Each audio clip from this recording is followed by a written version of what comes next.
ubalulekile kaningi.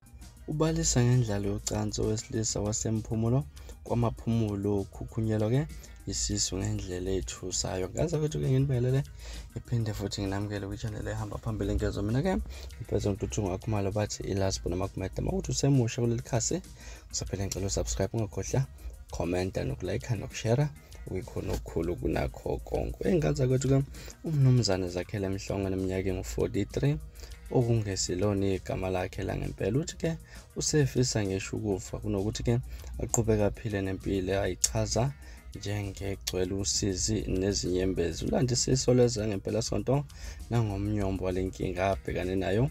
Uthe ngo-2018 wazize nenkinga esini waye emtholampilo kaDukuzo, kuyilapho abamhlinza khona. Uthe ngokwakhe wabona sengathi konke bakwenze kahle. Uveze ukuthi inkinga yaqala ngemuva kwezinyanga eziyisithupha ehlinziwe.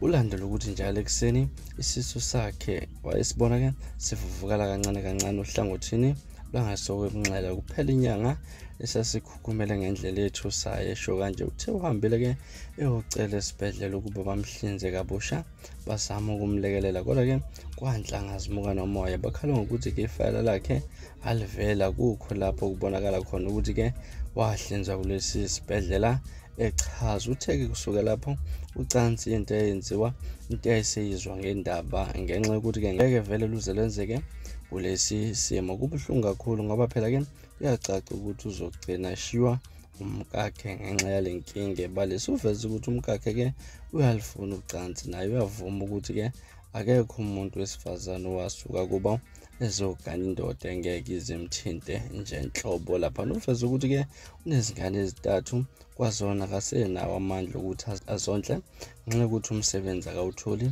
Uthe ubeka uthola umsebenzi uma yagqoka ijacket ezifihlile, kodwa uthi inkinga beyiqala uma sebembuza abaphathi ukuthi yini la ifihle ngaphansi kwejacket. Uyabona nje emsebenzini wokugcina bambizela ehhovisi bambuza ukuthi yini lesi esiswini sakhe enkulu kangaka. Kwathi uma bamfezela ngaphakathi bamana bamxosha emsebenzini, bakhala ngokuthi uzofela emsebenzini. Usho kanje izinyembezi sezigelezela lapha. Nokhulela umnyango wezempilo waZulu Natal umnumzane Ntokozo Maphisa uthe lezi zinsolo ziyawukhathaza umnyango.